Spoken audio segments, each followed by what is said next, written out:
What's on, guys? JHoyt back with you today. Sorry for the little bit of break in between videos, but unfortunately real life happened.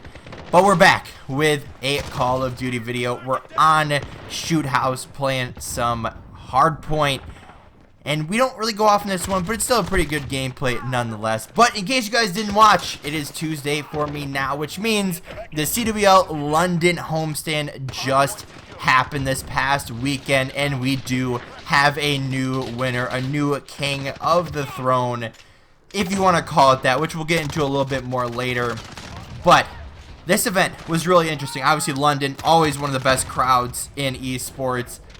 You know, Europe always shows up and is always loud and cheering for literally anything, and it's always a super fun, you know, experience to watch as you watch these matches. The only bad thing is there was, what, 10 teams at this, or no, 8 teams at this event, which doesn't make sense to me.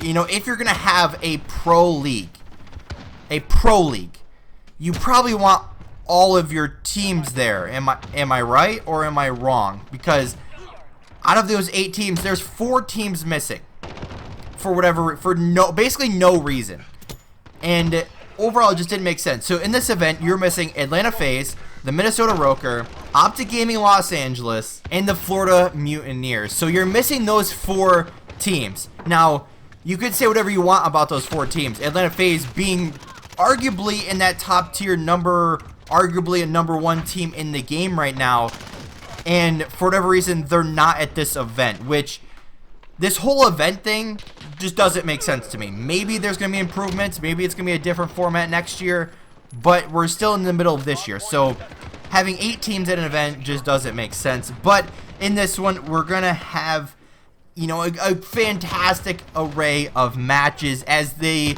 were. I'm gonna explain this the best I can. You can see it on your screen now.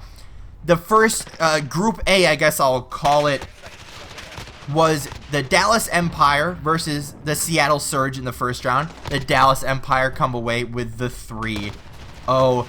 Then you have the Chicago Huntsmen and the LA Gorillas facing off in that one. 3-0 again, which moves Chicago and Dallas to face off against each other once again, which we'll get to in a second. But then we have the Paris Legion going against the New York Subliners, and the New York Subliners come away with a 3-1 victory in that one. Then you had the hometown favorites, sort of, the London Royal Ravens going against the Toronto Ultra.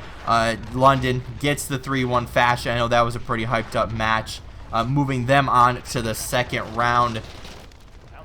Then this is where it got weird. So after those 8 teams faced off in the first round, then they went to a qualifying round, is what it says on the bracket, which Chicago won their match against Dallas 3-1, so far winning the season series 2-0.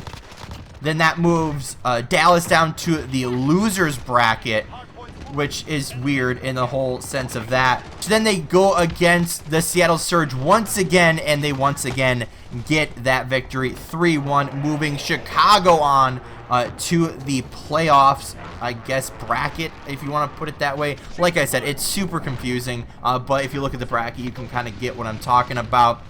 Down in Group B, though, the London Royal Ravens take out the New York Subliners, sending the Subliners to that losers bracket to face off against the Paris Legion, who wins their match against Toronto, moving them on. Paris then beats New York 3-0, moving them on. But then this is where it gets weird. So the playoffs is super weird. So the Paris Legion, actually, they flipped up to face off against the winner of Group A, which was Chicago.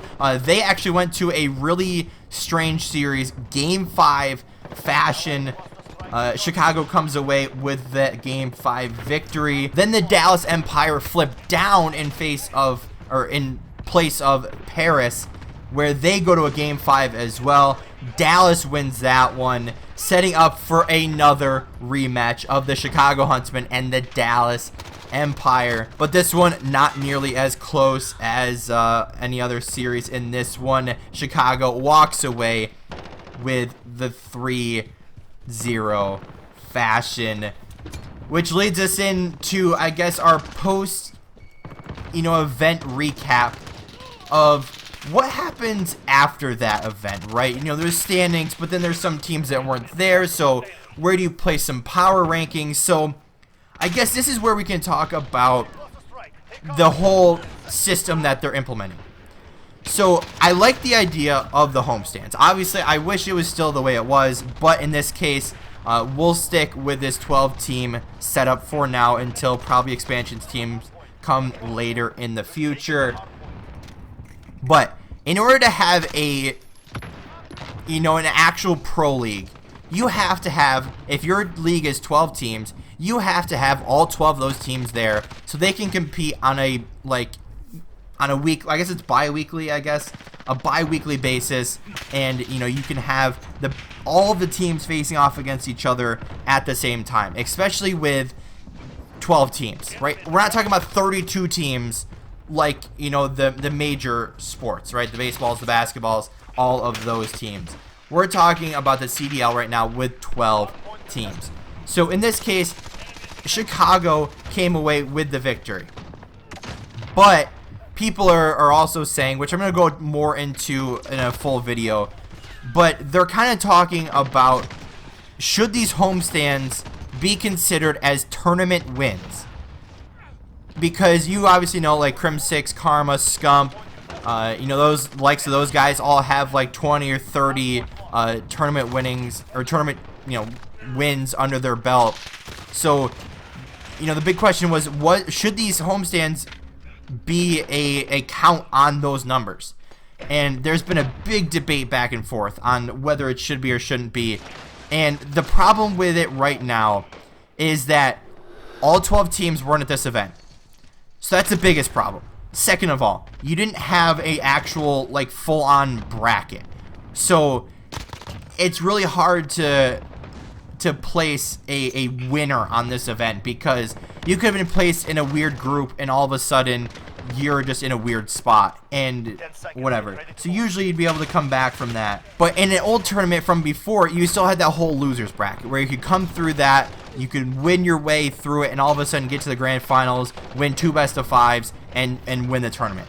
But now with this whole system of it, the whole format changing every single homestand, and it really not making any sense, it's extremely hard to follow. It'd be extremely hard to place championships, added on to certain players' legacies and to certain players' numbers when it's not really a true tournament.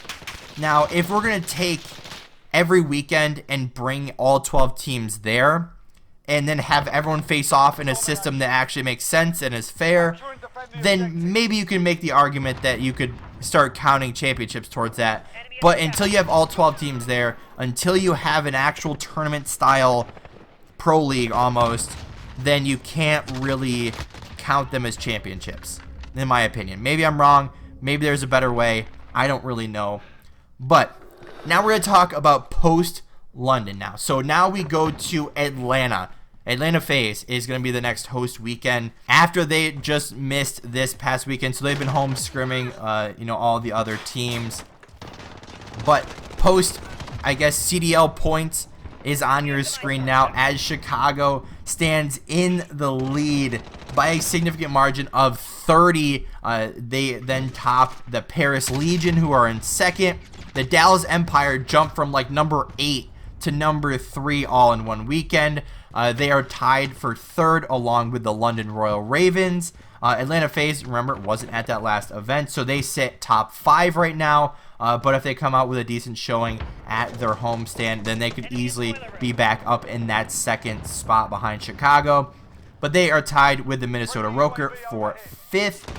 Then you move to top 7. You basically have all but one team here. You have the Florida Mutineers, the LA Guerrillas, the New York Subliners, the Seattle Surge, the Toronto Ultra, all tied at 10 points. And then sitting in last place, the fake shell that is Optic Gaming LA.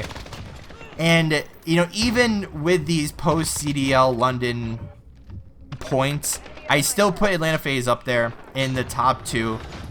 Dallas definitely, finally won a match, so they're definitely turn themselves around a little bit after a tragic showing at Minnesota. And then you have, London looked like a real deal team. Paris definitely came on, surprised me, taking both hard points in the series versus Chicago. And overall, it was just a super great event, seeing some great matches. I actually was able to watch most of the matches this weekend. A lot of really great moments, really great games. And obviously, there's always some hype moments. So, I don't know. Absolute great weekend there in London. I cannot wait to watch Atlanta in, I think it's 2 weeks. It's like the 20 whatever it is or something. I don't know. But stay tuned for that. Obviously, we'll be talking about that when it comes up.